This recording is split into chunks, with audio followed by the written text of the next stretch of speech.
남자의 유병률이 훨씬 더 여자보다 높은데요. 여성에 비해서 때문입니다.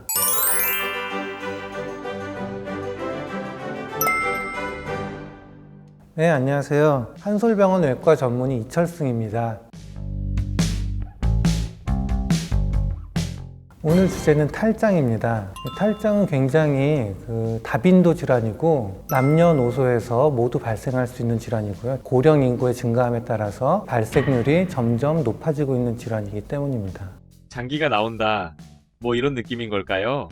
예, 맞습니다. 탈장은 장기가 원래 위치에서 벗어나 돌출되는 질병을 뜻하는데요. 전체 인구의 약 5%가 탈장을 경험한다고 하니 비교적 흔한 질환이라고 하겠습니다. 탈장은 복압 증가가 첫 번째 원인이고요. 복압 증가에는 만성 기침이나 만성 변비, 그리고 무거운 운동을 많이 들거나 과도한 복근 운동이 원인이 될 수 있습니다. 예, 탈장은 노화 현상과도 관련이 있어서 나이가 듦에 따라서 발병률이 증가하고요. 수술을 한 후에나 만성 질환, 흡연 때문에 발생을 하기도 합니다. 땡땡땡 부위가 볼록 튀어나와 있다면 탈장일 수 있다.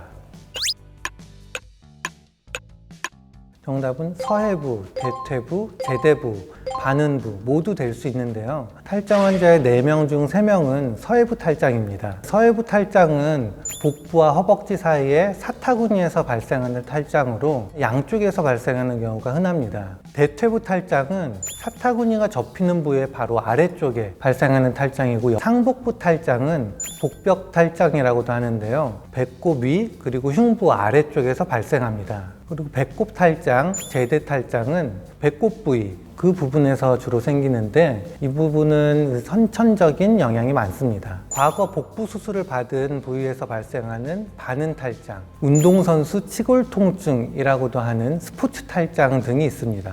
예전에 수술한 부위에서 탈장되는 경우가 좀 있나 봐요. 예, 왜냐하면 수술하게 되면은 그 신체 기능, 조직의 기능이 떨어지게 되면서 그쪽이 약해지기 때문에 복압이 상승하게 되면은 그 예전에 약해졌던 부위가 튀어나오면서 탈장 증상이 생길 수 있습니다. 땡땡 후에 볼록한 혹이 나왔다 들어갔다 한다면 탈장 가능성이 높다. 이 네모에도 몇 가지 들어갈 수가 있는데요. 기침 후에, 운동 후에, 그리고 임신이나 출산 후에 모두 해당이 될 수 있습니다. 이런 이유들로 복압이 상승하고 복벽이 약해질 수 있기 때문인데요. 젊은 사람들도 생길 수 있고요. 여성이나 소아도 생길 수 있습니다. 젊은 사람들은 주로 과도한 운동, 그리고 무거운 걸 많이 들거나 오랫동안 서 있을 때, 그럴 때 많이 생기고요. 여성 같은 경우에는 남성과는 다르게 대퇴부 쪽에 남성보다 약한 부위가 있는데 그쪽에서 많이 주로 생기고요. 소아 같은 경우에는 탯줄이 떨어지면서 잘 다치지 않았을 때 생기는 제대 탈장 등이 있습니다. 본인이 증상을 미리 알 수 있나요? 예, 가장 초기에는 이제 볼록한 부분이 느껴지지 않을 수도 있는데 조금 사타구니 부위가 뻐근하거나 당기는 느낌이 들 수가 있고요. 그 이후에 기침할 때나 힘을 줄 때 볼록하게 튀어나온다. 그리고 힘을 빼거나 가만히 누워있을 때는 쑥 들어갑니다. 한마디로 들어왔다 나갔다 하면 탈장일 가능성이 높습니다. 혹이 나왔다가 틈에 끼거나 꼬이게 되면은 이것은 감돈이라고 합니다. 이런 경우에는 들어가지 않고 통증이 심한 경우가 있습니다. 이 감돈된 것을 계속 두게 되면은 혈액순환이 잘 안 되면서 혈류가 해당 부위에 공급이 안 될 수가 있는데 이것을 교액이라고도 하는데요. 이 교액이 발생하게 되면은 여기에 낀 구조물들, 예를 들어서 소장 같은 것들이 끼어서 썩을 수가 있는데 이렇게 되면은 소장을 절제하는 큰 수술을 받으셔야 할 수도 있기 때문에 탈장이 발생하면은 수술적으로 치료를 해야 하는 것입니다. 남녀노소 중 땡땡에게서 탈장이 가장 많이 발생한다. 정답은 남자입니다.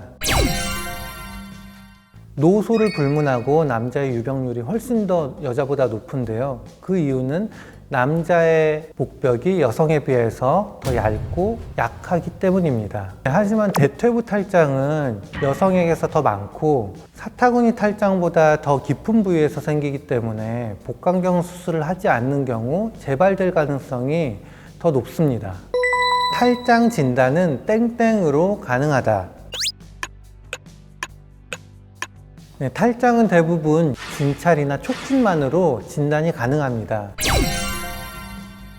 애매한 경우나 주변 구조물들을 같이 봐야 할 때는 CT나 초음파 등으로 비교적 간단한 검사들로 진단을 할 수 있습니다. 그래서 탈장이 의심되는 증상이 있다면 지체 없이 병원에 내원하시는 것을 권고드립니다.